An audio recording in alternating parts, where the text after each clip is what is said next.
બિલકુલ હાલ અમે છીએ અમદાવાદ મહાનગરપાલિકાની કચેરી ખાતે કે જ્યાં આગળ થોડી ક્ષણોની અંદર ગજરાત પહોંચે પણ તેની પહેલાં પોલીસ તરફથી આખો જે માર્ગ છે તેને બંધ કરવામાં આવ્યો છે. ભક્તો અહીંયા આગળ આપ જોઈને અનુમાન લગાવી શકતા હશો કે કેટલા અધીરા બન્યા છે ભગવાનના દર્શન કરવા માટે, કારણ કે સ્વાભાવિક રીતે એક એવો દિવસ કે જ્યારે ભગવાન સામે ચાલીને દર્શન આપવા માટે નીકળતા હોય અને તેનો લાહવો ભક્તો કેમ ન લે.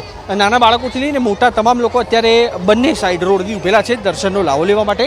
વાત તેમની સાથે કરીશું અને તેમને પૂછીશું કે તેઓ કેટલા આતુરતાથી રાહ જોઈ રહ્યા છે ભક્તો ભગવાનના દર્શન કરવા માટે. બેન, થોડીક વારમાં રથયાત્રા અહીંયા આગળ આવવાની છે, તમે દર વર્ષે આવી રીતે આવો છો દર્શન કરવા માટે? હા, દર વર્ષે આવીએ છીએ દર્શન કરવા માટે. કેટલો ઉત્સાહ કેટલો હોય છે? કેટલા વાગ્યાથી ઊભા છો તમે? અમે 6:30 વાગ્યાને ઊભા છીએ. 6:30 વાગ્યાના ઊભા છો અહીંયા? હા, 6:30 ને ઊભા છીએ.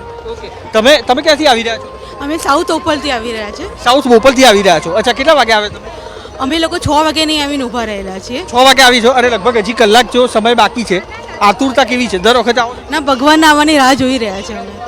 સર, તમે ક્યાંથી આવો? અમે ગાંઠલોડિયાથી આવીએ છીએ. ઓકે, કેટલા ઉત્સુક છો ભગવાનના દર્શન કરવા? અમારો છોકરો આમ વહેલો ઉઠતો નથી, પણ આજે પહેલો દિવસ સારા દિવસમાં વહેલો ઉઠી જાય છે.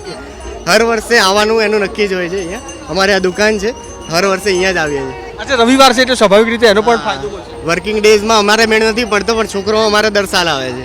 પણ આજે અમને બી મેળ પડી ગયો કે રવિવાર હતો એટલે. રવિવારનો દિવસ છે તેના કારણે ભક્તોને પણ લાહવો મળ્યો છે દર્શન કરવા માટેનો. બેન, કેટલા ઉત્સુક છો? ભગવાન જગન્નાથજીની રથયાત્રા અહીંયા આગળ આવશે, ગજરાજ હશે, ટેબ્લો હશે. બહુ જ ઉત્સુક છીએ અમે, દર વર્ષે આવીએ છીએ. અમે બહુ જ આનંદ થાય છે.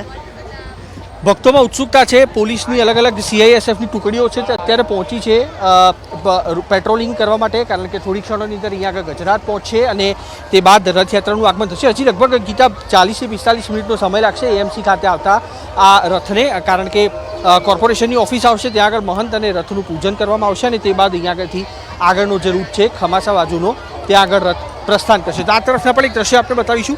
લોકો પાટલા લઈને અહીંયા આગળ આવ્યા છે, કારણ કે લાંબા સમયથી આવ્યા છે. પ્રતીક્ષા કરવી પણ આવશ્યક છે, જરૂરી છે, તેના કારણે લોકો પાટલા પર અહીંયા આગળ બેઠેલા જોવા મળી રહ્યા છે. વાત તેમની સાથે કરીશું. બેન, પાટલો લઈને આવ્યા છો એટલે બેસવાની તૈયારી પૂરેપૂરી છે? જય રણછોડ! કેટલા વાગ્યાથી આવે છો તમે? અમે 7 વાગ્યાના આવીએ. 7 વાગ્યાના આવ્યા છો, હજી આ થાક ના લાગે એટલે પાટલો લઈ? એટલા માટે હજુ 2 કલાક નીકળશે. અમે 6:30 વાગ્યાના આવ્યા છીએ. અમને બહુ જ ઉત્સાહ છે, પણ અમે રાહ જોઈને બેઠા છીએ કે ક્યારે રથયાત્રાનું અહીંયાથી પ્રસ્થાન થાય. Thank you. રથયાત્રા ક્યારે પસાર થાય તેની રાહ જોઈ રહ્યા છે. પગ ન દુખે, શરીરને શ્રમ ન પડે તેના માટે પાટલા લઈને લોકો BRTSના જે કોરિડોર છે તેમાં બેઠેલા જોવા મળી રહ્યા છે અને રાહ જોઈ રહ્યા છે કે ભગવાન જગન્નાથજીની જે રથયાત્રા છે તે ક્યારે અહીંયા આગળથી આવે. પહેલા નંબરનો ટેબ્લો અહીંયા આગળ છે તે પહોંચવાની શરૂઆત થઈ છે અને ગજરાજ આપ દ્રશ્યમાં જોઈ શકો છો. આ ગજરાજ છે તેનું પણ આગમન કોર્પોરેશન ખાતે થઈ ચૂક્યું છે. મોટા અપડેટ. રથયાત્રા જે નીકળી હતી સમયસર ચાલી રહી છે, કારણ કે નિજ મંદિરેથી મુખ્યમંત્રી તરફથી પહેલ વિધિ કરાવ્યા બાદ આ ગજરાજ છે તે અહીંયા આગળ પહોંચી ચૂક્યા છે. મંદિરના મહંતો છે તે અહીંયા આગળ પહોંચી ચૂક્યા છે અને તે બાદ અહીંયા આગળ ભજન મંડળી પહોંચશે, ટેબ્લો, અખાડા, તે તમામ ઉપકરણો છે તે અહીંયા આગળ પહોંચશે.